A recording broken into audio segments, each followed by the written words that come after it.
Bismillahirrahmanirrahim. Assalamualaikum warahmatullahi wabarakatuh. Perkenalkan, nama saya Nur Fadila dengan NIM H041201069 dari kelas Andrologi B.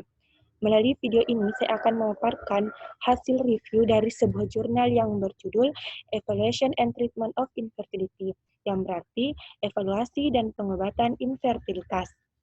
Pokok pembahasan yang pertama itu infertilitas, yang kedua evaluasi pada pria dan wanita, yang ketiga pengobatan pada pria dan wanita, yang keempat faktor gaya hidup, dan terakhir kesimpulan. Baik, yang pertama yakni infertilitas. Infertilitas didefinisikan sebagai ketidakmampuan untuk mencapai kehamilan setelah 1 tahun melakukan hubungan seksual yang teratur dan tanpa menggunakan alat kontrasepsi. Infertilitas dapat disebabkan oleh faktor pria, faktor wanita, atau kombinasi dari keduanya. Umumnya, evaluasi harus ditawarkan kepada pasangan yang belum hamil setelah 1 tahun hubungan seksual tanpa alat kontrasepsi, karena kecemasan atas ketidaksuburan dapat menyebabkan peningkatan stres dan penurunan libido atau gairah seksual yang semakin memperumit masalah. Oleh karena itu, konseling formal dianjurkan untuk pasangan yang mengalami infertilitas. Yang kedua yakni evaluasi.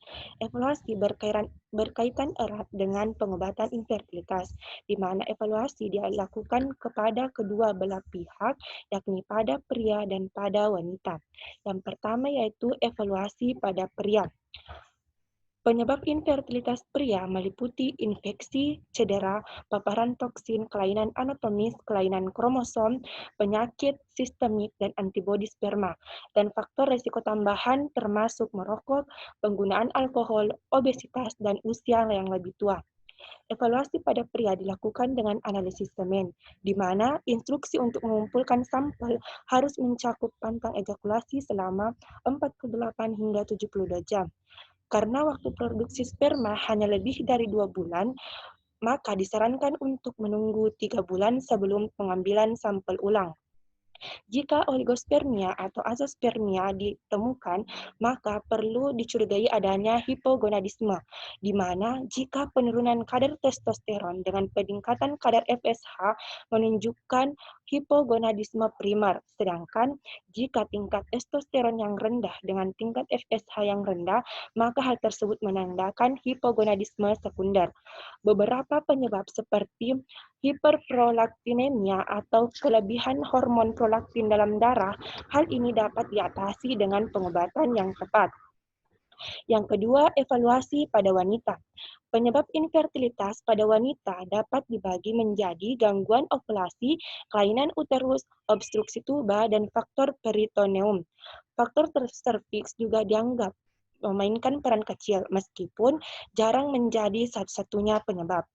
Evaluasi pada wanita meliputi anamnesti awal yang mencakup riwayat menstruasi, waktu dan frekuensi hubungan seksual, penggunaan kontrasepsi sebelumnya, kehamilan dan hasil sebelumnya, infeksi panggul, penggunaan obat-obatan, paparan pekerjaan, penyalahgunaan zat, asupan alkohol, dan penggunaan tembakau, serta operasi sebelumnya pada organ reproduksi.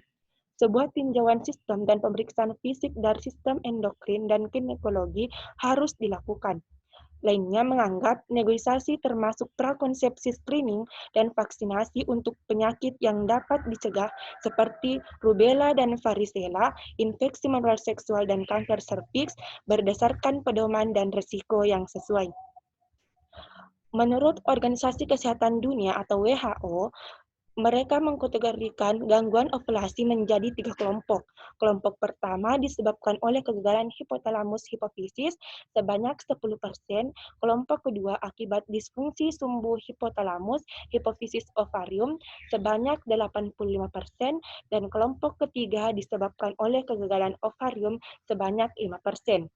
Wanita dalam kelompok pertama biasanya mengalami amenor dan kadar gonadotropin yang rendah, paling sering karena berat badan yang rendah atau olahraga yang berlebihan.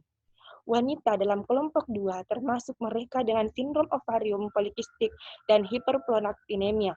Wanita dalam kelompok 3 hanya dapat hamil dengan donor oosit dan fertilisasi in vitro.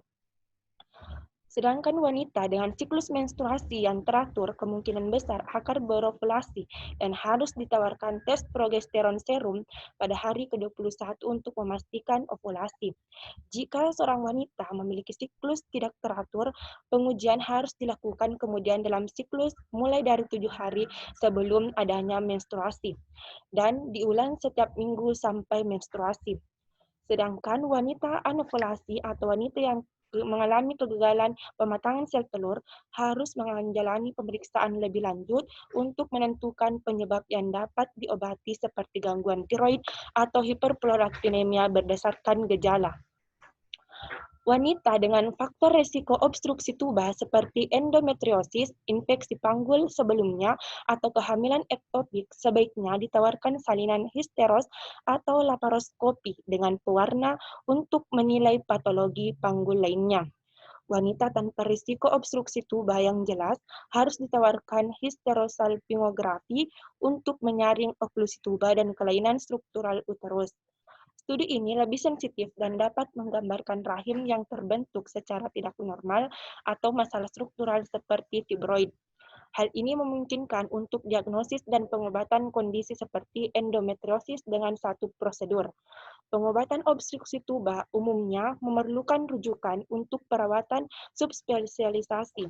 Biopsi endometrium harus dilakukan hanya pada wanita dengan dugaan patologi seperti endometriosis kronis atau neoplasia. Selanjutnya yakni pengobatan infertilitas pada pria. Penyebab infertilitas mendasari dilakukannya terapi. Ketika varian anatomis atau obstruksi dicurigai, rujukan untuk evaluasi bedah dan pengobatan yang tepat. Pilihan pengobatan lainnya termasuk terapi antiestrogen dan gonadotropin.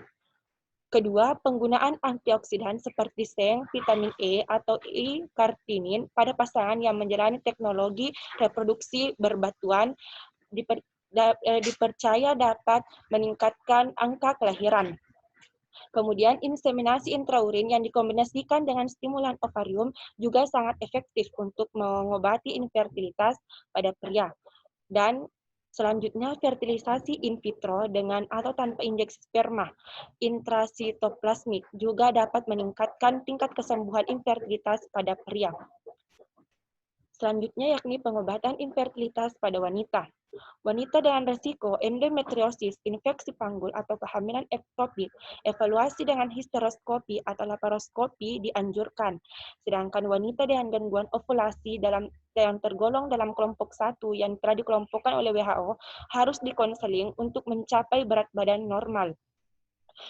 Dan wanita dalam kelompok 2 yang telah dikategorikan oleh WHO termasuk mereka yang kelebihan berat badan dan yang memiliki sindrom ovarium polikistik dapat melakukan penurunan berat badan, olahraga, dan modifikasi gaya hidup untuk mengembalikan siklus ovulasi dan mencapai kehamilan. Selain itu, dengan mengkonsumsi clomiphene sesuai dengan dosis yang telah diberikan oleh dokter juga terbukti efektif untuk induksi ovulasi pada wanita dengan sindrom ovarium polikistik. Selanjutnya yakni pengobatan infertilitas yang tidak dapat dijelaskan. Pasangan yang tidak memiliki penyebab infertilitas yang teridentifikasi harus diberi konseling tentang waktu hubungan seksual untuk periode paling subur, yaitu 6 hari sebelum ovulasi. Pasien harus diberi konseling bahwa 50% pasangan yang tidak hamil pada tahun pertama mencobakan hamil di tahun kedua. Pasangan dengan infertilitas yang tidak dapat dijelaskan mungkin ingin mempertimbangkan 1 tahun lagi untuk berhubungan seksual sebelum beralih ke terapi yang lebih mahal dan invasi seperti teknologi reproduksi berbantuan. Selanjutnya yaitu keterkaitan faktor gaya hidup terhadap pengobatan infertilitas. Faktor gaya hidup tentu sangat berkaitan dengan atau mempengaruhi faktor pengobatan infertilitas, di mana semua pasangan harus dikonseling untuk tidak menggunakan tembakau, membatasi konsumsi alkohol, dan menargetkan indeks massa tubuh kurang dari 30 kg untuk meningkatkan peluang mereka dalam pembuahan alami atau menggunakan teknologi reproduksi berbantuan. Selain itu, obesitas juga mengganggu kesuburan dan respon terhadap perawatan kesuburan, termasuk fertilisasi in vitro. Oleh karena itu, disarankan untuk menasihati pasien yang obesitas agar menurunkan berat badan mereka sebelum konsepsi atau perawatan infeksi infertilitas. Keterlibatan dalam konseling kelompok dan olahraga lebih efektif daripada saran penurunan berat badan saja. Terakhir yakni kesimpulan. Kesimpulan dari jurnal yang telah direview yang pertama yaitu infertilitas didefinisikan sebagai ketidakmampuan untuk mencapai kehamilan setelah 1 tahun melakukan hubungan seksual yang teratur dan tidak menggunakan alat kontrasepsi. Yang kedua, penyebab infertilitas antara lain faktor pria, disfungsi ovulasi, kelainan uterus, obstruksi tuba, faktor peritoneum, atau faktor serviks. Yang ketiga, anamnesis dan pemeriksaan fisik dapat membantu mengarahkan evaluasi. Yang keempat, pria harus menjalani evaluasi dengan analisis air mani. Kelainan sperma dapat diobati dengan terapi gonadotropin, inseminasi intrauterin, atau fertilisasi in vitro. Yang kelima, evaluasi uterus dan tuba Fallopi dapat dilakukan dengan histerosalpingografi pada wanita tanpa resiko obstruksi. Sedangkan untuk pasien dengan riwayat endometriosis, infeksi panggul, atau kehamilan ektopik, evaluasi dengan histeroskopi atau laparoskopi dianjurkan.